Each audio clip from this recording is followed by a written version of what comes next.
অলি দীপাকে বলে, আমি জানতাম আপনি এই চুরিটি করেননি, কিন্তু আপনি চুরি না করলেও আপনি মানুষকে খুন ঠিকই করতে পারেন। এটা শুনে জয় বলে, তুমি মার সাথে এরকম খারাপ ব্যবহার কেন করো? অলি বলে, তুমি আমার সাথে এরকম ভাবে কেন কথা বলছো? তুমি কতটাই চিনো ওনাকে?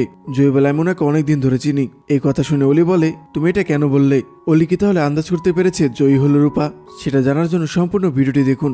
দীপ দীপাকে বলে, তুমি আমার বাবাকে ফিরিয়ে নিয়ে আসো। দীপা বলে, দীপ তুই একটু শান্ত হ, তোর বাবাকে আমি ফিরিয়ে আনবো। রেস্টুরেন্টের বাইরে গিয়ে অলি জয়কে বলে, দেখলে তো মার জন্য সব ওলটপালট হয়ে গেল। আমি তোমাকে বলেছিলাম মা যেখানে যায় সেখানে সবকিছু ধ্বংস করে দেয়, আর তুমি তাকে মা বলে ডাকছো। তুমি আমার বেস্ট ফ্রেন্ড, কিন্তু তুমি আমার শত্রুকে মা বলে ডাকছো। জয় বলে, আমি এখনো মনে করি কোনো মা এরকম করতে পারে না, আর কাকাই তো সব স্বীকারই করলো। কাকাই সব করেছে, মা তো কিছু করেনি। অলি বলে, কাকাই? তুমি এই ডাকটা কিভাবে জানলে? জয়ও একটু ঘাবড়ে যায়, কারণ জয় মুখ ফসকে বলে ফেলেছে। জয় বলে, তোমার থেকে তো শুনেছি। অলি বলে, কই না তো, আমি তো কখন এই ওয়ার্ডটা ইউজ করিনি। আমি ওদের কথা তোমাকে এখনো বলিনি, তুমি কিভাবে জানলে? জয় বলে, কেউ একজন হয়তো আমাকে বলেছে, আমার সেটা খেয়াল নেই। অলি বলে, কেউ ওনাকে কাকাই ডাকতে পারে না। জয় বলে, কি বলছো অলি? তুমি কি তোমার বাবার মতো মনে করো আমি তোমার হারিয়ে যাওয়া বোন? অলি বলে, তা তো হতে পারে না, কারণ সে তো মরে গিয়েছে। জয় বলে, তুমি কি শিওর তোমার বোন মারা গিয়েছে? তোমার বাড়ির কেউ তোমাকে ভুল বোঝায়নি তো? তখন ওইখানে চারু চলে আসে। চারু অলিকে বলে, চলো আমরা বাড়ি চলে যাই, এখানে থাকলে তো তুমি কিছু করতে পারবে না, শুধু শুধু স্ট্রেস বাড়বে। অলি শুধু রেস্টুরেন্টের দিকে তাকিয়ে থাকে। চারু বলে, কি দেখছো ওইদিকে? শুধু তুমি তো ছোট মানুষ, তুমি তো এর মধ্যে আর কিছু করতে পারবে না। অলি বলে, চারু যাই হয়ে যাক, ওরা আমার ফ্যামিলি, আমি জানতে চাই ওখানে কি হচ্ছে। অলি মনে মনে বলে, আমি নিজেই জানি না আমার ভিতরে কেন অস্থির লাগছে। আমি মাকে বলতে চেয়েছিলাম আমিও তোমাকে বিশ্বাস করেছি, কিন্তু আমি বলতে পারলাম না। উর্মির জ্ঞান ফিরে। উর্মি দীপাকে বলে, দিদি তুই জয়কে কেন ফিরিয়ে আনতে চাস?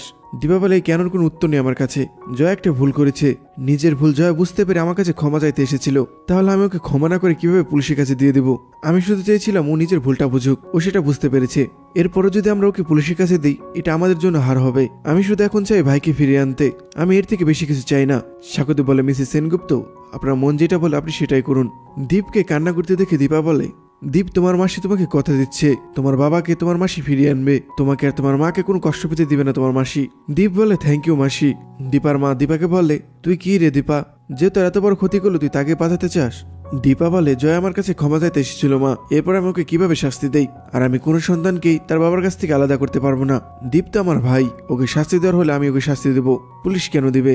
দরকার হলে সোনার উপর মতো ওকে আমি শাসন করব, কিন্তু আমি পুলিশের কাছে ওকে রাখতে পারবো না, তাই আমি কি ওকে ছাড়িয়ে নিয়ে আসবো? এইটা বলে দীপা রেস্টুরেন্ট থেকে বেরিয়ে যায়। উর্মি থামানোর চেষ্টা করে দীপাকে, কিন্তু দীপা চলে যায়। রেস্টুরেন্টের বাইরে অলিরা দাঁড়িয়েছিল। দীপা যখন রেস্টুরেন্ট থেকে বের হয়, অলি দীপাকে বলে, আমি আপনার জন্য অপেক্ষা করছিলাম, আমি জানতাম আপনি চুরিটা করেননি, আপনি চুরি করতে পারেন না, কিন্তু এটা কাকাই করবে সেটা আমি বুঝিনি, কিন্তু আমার বিশ্বাস ছিল আপনি এই কাজটা করেননি। অলির মুখে কথাগুলো শুনে দীপার অনেক ভালো লাগে, কিন্তু অলি আবার বলে, আপনি চুরি না করতে পারলেও আপনি চাইলে খুন করতে পারেন, আপনি আমাকে খুন করতে চেয়েছিলেন। জয় বলে, তুমি সবসময় কেন ওনাকে অপমান করো? দীপা মনে মনে বলে, কি হলো, জয় এত রেগে গেল কেন? অলি জয়কে বলে, যেটা সত্যি আমি সেটাই বলেছি। জয় বলে, না এটা মিথ্যে, উনি এই কাজ করতে পারেনি না, ভগবান এসে বললো আমি মানবো না। অলি জয়কে বলে, কি হয়েছে তোমার, তুমি কতদিনে চিনো ওনাকে? জয় বলে, অনেকদিন ধরে। এটা শুনে চারু, অলি আর দীপা তিনজনই অবাক হয়। জয়ের মুখে এরকম কথা শুনে দীপার আবার রূপার কথা মনে পড়ে যায়। দীপা ছোটর উপর কথা মনে করতে থাকে। জয়ের আবার মিষ্কের বলা কথাগুলো মনে পড়ে যায়। অলি বলে, কি বললে তুমি? জয় নিজের ইমোশন সামলে নিয়ে বলে, উনি আমাদের পরিবারের মতো, উনি আমাদের রেস্টুরেন্টে কাজ করে অনেকদিন হলো, কিন্তু ওনাকে দেখে আমার মনে হয় উনি আমার অনেক দিনে পরিচিত। আমাদের এসব কথা বাদ দিয়ে একটু আগে যা ঘটে গেল সেটা নিয়ে ভাবা উচিত। চারু অলিকে বলে, অলি এসব কথা বাদ দাও, আমাদের এখন বাড়ি যেতে হবে, চলো আমরা যাই। জয় মনে মনে বলে, সরি হিংসুকুটি, তোমাকে এভাবে বলতে হলো, কিন্তু রূপা যে তার মায়ের অপমান সহ্য করতে পারে না। অলিও মনে মনে বলে, সরি মা, আমি চাই না তোমার সাথে এরকম অপমান করতে, কিন্তু কেন জানি না আমি করে ফেলি।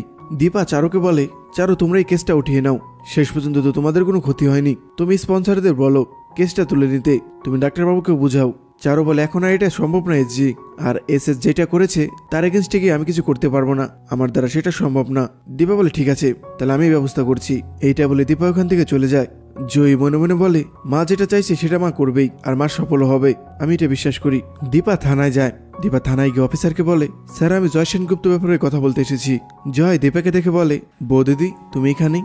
দীপা জয়ের কথায় কোনো উত্তর দেয় না। দীপা অফিসারকে বলে, আমি ওর জামিন করাতে চাই স্যার, কি কি করতে হবে সেটা আমাকে বলুন। অফিসার বলে, আপনি ওনাকে বেল করাবেন? কিন্তু উনি তো একজন ক্রিমিনাল। দীপা বলে স্যার ও একটা ভুল করেছে, ও নিজের ভুলটা বুঝতেও পেরেছে, তাই আমি ওকে ছাড়িয়ে নিতে চাই। অফিসার বলে এখন তো এটা সম্ভব না, আর এভাবে বললেই তো আর জামিন দেওয়া যায় না, ওর এগেনস্টে নেকলেস চুরির কেস রয়েছে। দীপা অফিসারের কাছে হাত জোর করে, আপনি কিছু একটা করুন প্লিজ স্যার। অফিসার বলে আইন বলেও তো একটা জিনিস আছে তাই না। দীপা বলে স্যার ও এরকম ছেলেই নয়, ও একটা সিচুয়েশনের উপরে ভুল করে ফেলেছে, ও একটা সম্ভ্রান্ত পরিবারের ছেলে। অফিসার বলে ভুল যখন করেছে তাহলে তো শাস্তি পেতেই হবে। দীপা বলে শাস্তিও কম পাইনি স্যার। অফিসার বলে ওর ব্রাদার বললো ওকে শাস্তি দিতে, আর আপনি এসে বলছেন ছেড়ে দিতে। দীপা বলে হ্যাঁ আমি আপনার কাছে রিকোয়েস্ট করছি, আপনি ওকে ছেড়ে দিন। অফিসার বলে আমরা এখন ওকে ছাড়তে পারবো না, পুলিশে কাজ করবে, তবে যারা কেস করেছে তারা যদি কেস উঠিয়ে নেয় তাহলে আমরা ছেড়ে দিতে পারবো। দীপা বলে ঠিক আছে, আমি ওর কেস তোলার ব্যবস্থা করছি। দীপা এরপর জয়কে বলে আমি তোমাকে কথা দিয়ে গেলাম ভাই, দীপের বাবা দীপের কাছে খুব শীঘ্রই ফিরে যাবে। এইটা বলে দীপা ওখান থেকে চলে যায়। জয় বলতে থাকে আমার জন্য তোমার কত অপমান হতে হয়েছে, বিনা অপরাধে লকআপেও গিয়েছো, তারপরে তুমি আমাকে ছাড়াতে এসেছো। এই কাজটা শুধুমাত্র একজনই করতে পারে, সেটা হলো আমার বৌদিদি। চারু আর অলি বাড়িতে যায়, গাড়ি থেকে নামার পর দেখতে পায় সূর্য বাড়ির সামনে বসে রয়েছে। সূর্য একটু আগে ঘটে যাওয়া সব ঘটনাগুলো ভাবছে। অলি আর চারু সূর্যের কাছে যায়। অলি সূর্যকে বলে বাবা কি হয়েছে, তুমি কথা বলছো না কেন, তুমি এভাবে কেন বসে রয়েছো। চারু বলে এসেছ তুমি এইখানে এভাবে কেন বসে রয়েছো, কি হয়েছে তোমার। এটা বলে চারু সূর্যকে ধরতে যায়, সূর্য চারুর হাত সরিয়ে দেয়। অলি সূর্যের হাত ধরে, বলে বাবা কি হয়েছে, তুমি চুপ করে কেন রয়েছো। সূর্য অলির হাতও সরিয়ে দেয়। সূর্য কোনো কথা বলছে না, শুধু চুপ করে বসে রয়েছে। চারু সূর্যকে বলে তোমার এখন কিছু বলতে ইচ্ছে না করলে তুমি বলো না, কিন্তু এইভাবে বাড়ির বাইরে বসে থেকো না, এখানে তো ঠান্ডা অনেক, আর তোমাকে দেখে মনে হচ্ছে তুমি কিছু খাওনি এখনো। সূর্য বলে আমি কিছু খাবো না, আমার খেতে ইচ্ছে করছে না। অলি আবার সূর্যের হাত ধরে বলে কি হয়েছে বাবা তোমার। সূর্য বলে ছাড় আমাকে অলি। চারু আবার সূর্যকে ধরতে যায়। চারু বলে এসেস তোমার কি হয়েছে। সূর্য আবার হাতের ইশারা দিয়ে চারুকে দূরে থাকতে বলে। সূর্য বলে চারু ও আমার ভাই, যাকে আমার এই দুই হাত দিয়ে ছোটবেলা থেকে লালন পালন করেছি, আর আমি আজ এই হাত দিয়ে ওকে জেলে পাঠিয়ে দিয়েছি। ও পাপ করেছে, ওর তো শাস্তি পেতেই হবে, কিন্তু ওর যদি ওখানে খিদে পায় ওকে কি খেতে দেবে ওরা। ও কি খাচ্ছে বা খেতে পাচ্ছে কিনা সেটা আমি জানি না। ছোটবেলা থেকে অনেক আদরে বড় হয়েছে, ঠিক আমার সোনা মায়ের মতো। ও যেন তেন ভাবে খেতে পারে না, ওকে ছোটবেলা থেকে খাইয়ে দিতে হতো। ওর যদি ঘুম পায় ও কোথায় ঘুমাবে, হয়তো এখন মাটিতে শুয়ে রয়েছে। সূর্যের চোখ দিয়ে জল পড়তে থাকে। চারু বলে কিন্তু ছাড়া না পর্যন্ত কি তুমি এই রাস্তায় বসে থাকবে। সূর্য বলে হ্যাঁ থাকবো, কিন্তু ও যে অপরাধ করেছে তার শাস্তি ওকে পেতেই হবে, ওর ওই ভুলের কোনো ক্ষমা নেই। কিন্তু ও যতদিন জেলে থাকবে আমি দাদা ভাই কিভাবে বাড়িতে গিয়ে সুখে থাকি। চারু বলে ওকে তো ক্ষমা করে দিলেও পারতে, এই যে এখন নিজেই কষ্ট পাচ্ছ। সূর্য বলে না, ওকে শাস্তি পেতেই হবে, ও ভুল করেছে, আমি ওকে শাসন করব। আমি ওকে ছোটবেলা থেকে লালন পালন করেছি, কিন্তু ও যতদিন জেলের ভিতরে রয়েছে আমি ঘরে ঢুকে সুস্থ সবল জীবনযাপন করতে পারবো না।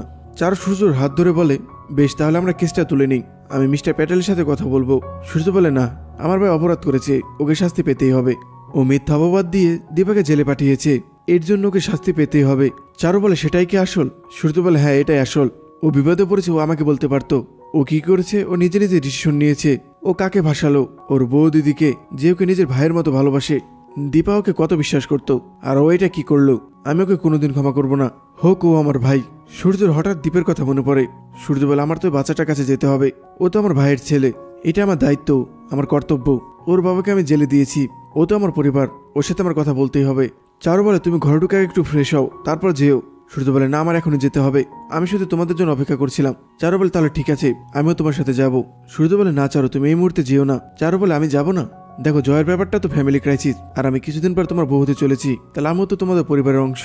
সূর্য বলে দেখো এখন সিচুয়েশন ঠিক নেই, উর্মির মাথা এমনিতেই গরম হয়ে রয়েছে, ও কি থেকে কি বলে বসবো নিজেও জানে না, তখন তুমি কষ্ট পাবে। আমার মনে হয় তুমি আমার কথাটা বুঝবে। এইটা বলে সূর্য ওখান থেকে চলে যেতে যায়, তখনই পিছন থেকে অলি ডাক দেয়। অলি বলে বাবা আমি কি তোমার সাথে যেতে পারি। সূর্য বলে যাবি তুই। অলি বলে আমি জেদ করছি না, কিন্তু আমি কি তোমার সাথে যেতে পারি। সূর্য অলির জন্য দু হাত বাড়িয়ে দেয়। সূর্য বলে আয়। অলি সূর্যকে জড়িয়ে ধরে। অলির এরকম ব্যবহারে সূর্যের এই খারাপ মুহূর্তেও একটু হলেও ভালো লাগে, কারণ সূর্য অলির শুধু রাগ আর জিদের রূপটাই দেখেছে, এই রূপটা এখনো দেখেনি। সূর্য অলিকে নিয়ে যায়। চারু একাই বলতে থাকে সেই সবকিছুর মধ্যে তুমি ফিরে আসছো এসজি, তুমি বলেছিলে এসএস এর লাইফে তুমি আর আসবে না, কিন্তু এসএস কি তোমার থেকে ফিরতে পারবে। আমি জানি যে তুমি সবার থেকে আলাদা, সেটা আমিও খেয়াল করেছি। কেউ কি তোমাকে বলে আমাকে আপন করে নিতে পারবে। অলিও কি পারবে আমাকে আপন করে নিতে। দীপা মিস্টার প্যাটেলের সাথে দেখা করার জন্য মিস্টার প্যাটেল অফিসে যায়। মিস্টার প্যাটেল গয়না নিয়ে মিটিং করছিল। দীপাকে দারোয়ান আটকে দেয়। দারোয়ান দীপাকে বলে ভিতরে মিটিং চলছে, আপনি ভিতরে যেতে পারবেন না, আপনি কাল আসুন। দীপা বলে কাল আমার দেরি হয়ে যাবে, আজকে আমার মিস্টার প্যাটেলের সাথে কথা বলা দরকার। দারোয়ান বলে আমি আপনাকে বললাম ভিতরে যাওয়া যাবে না। রুমের বাইরে এত শব্দ হচ্ছে শুনে মিস্টার প্যাটেল একজনকে বলে একটু দেখো তো বাইরে কি হচ্ছে। একটি লোক বাইরে যায়। লোকটিকে দীপা বলে, স্যার আমার ভিতরে যাওয়া খুব জরুরি, আমাকে একটু ভিতরে যেতে দিন না। লোকটি বলে, ঠিক আছে। লোকটি মিস্টার প্যাটেলকে বলে, স্যার বাইরে একটি মহিলা রয়েছে, সে আপনার সাথে কথা বলতে চায়। দীপা দারোয়ানকে সরিয়ে রুমের ভিতরে ঢুকে দীপাকে দেখে মিস্টার প্যাটেল বলে, কি হলো আপনি এখানে? দীপা বলে, স্যার সেদিন আপনার গয়নার চুরি অপরাধে আমাকে গ্রেপ্তার করা হয়েছিল, কিন্তু আমি চুরি করিনি। মিস্টার প্যাটেল বলে, হ্যাঁ সেটা আমি জানি, আমাকে ম্যানেজার ফুটেজও দেখিয়েছে। দীপা এটা শুনে বলে, সেদিন আমাকে এভাবে পুলিশ নিয়ে গেল, আমার এতটা অসম্মান হলো। ফুটেজ দেখার পরও আপনি কিছুই করলেন না। কিন্তু নেকলেসটা তো আপনার ব্যাগ থেকে পাওয়া গিয়েছে, কিন্তু সেটা যে মিথ্যে সেটা তো আপনি জানতেন। মিস্টার প্যাটেল বলে, ভেরি ভেরি সরি, এটা আমার ভুল হয়েছে, কিন্তু এর জন্য যা পে করা দরকার আমি পে করবো। বলুন আপনার কত টাকা লাগবে। এটা বলে মিস্টার প্যাটেল চেক বই বের করে। দীপা বলে, আমি কাইন্ড চাই, ক্যাশ না। আপনি কেসটা তুলে নিন স্যার, আপনি তো আপনার জিনিস পেয়ে গিয়েছেন। আমি আপনার কাছে রিকোয়েস্ট করছি, আপনি প্লিজ কেসটা তুলে নিন। আপনি কিন্তু সবার সামনে আমাকে কথা দিয়েছেন। মিস্টার প্যাটেল বলে, আপনি শুধু আমাকে একটা কথা বলুন, যে নেকলেসটা চুরি করেছে সেই তো এখন লকআপে রয়েছে, আপনি কেন তাকে বাঁচাতে চান? দীপা বলে, সে আমার কাছের লোক, নিজের মানুষ, আমি ঠিকমতো শিক্ষা দিতে পারিনি, তাই সে ভুলটা করেছে। ও আমার ভাই হয়, আমি রাগ করে ভেবেছিলাম ওকে পুলিশের হাতে তুলে দেবো, কিন্তু আমি সেটা পারিনি। কিন্তু হ্যাঁ, ওকে আমরা শিক্ষা দেবো, নিজের লোকেরাই শিক্ষা দেবো। কিন্তু প্লিজ স্যার, সবকিছু আপনার হাতে, ওকে বাড়ি নিয়ে যাওয়ার ব্যবস্থা করে দিন। জয়ী সাক্ষ্যদীপকে বলে, পাপা যে এসজিকে জেলে পাঠিয়েছিল সে কি ছাড়া পাবে? জয়ের মুখে এটা শুনে সাক্ষ্যদীপ একটু অবাক হয়। সাক্ষ্যদীপ বলে, তুমি ওনাকে নিয়ে এত কেন ভাবছো? জয়ের সেই ছোটবেলার কথা মনে পড়ে যায়, কাকাই তাকে অনেক আদর করতো, অনেক স্নেহ করতো। জয় বলে, কাকাই তো অন্যরকম মানুষ, কাকাই কি করে মাকে ভাসিয়ে দিতে পারলো? জয়কে চুপ করে থাকতে দেখে সাক্ষ্যদীপ মনে মনে বলে, রেস্টুরেন্টে জয়কে দেখে আমার একটু অদ্ভুত লেগেছিল, ও ডক্টর সেনগুপ্তের ভাইকে নিয়ে এত কেন ভাবছে? জয় সাক্ষ্যদীপকে বলে, পাপা এসজি কি ওনাকে ছাড়াতে গেল? সাক্ষ্যদীপ বলে, তুমি তো ওনাকে চেনোই, এই দিক দিয়ে তোমার সাথে ওনার মিল রয়েছে। জয় বলে, এমন কথা কেন বললে তুমি? সাক্ষ্যদীপ বলে, অনেক ঘটনায় তো দেখলাম দুইজনে অন্যকে বাঁচাতে গিয়ে নিজের জীবনও দিতে পারে।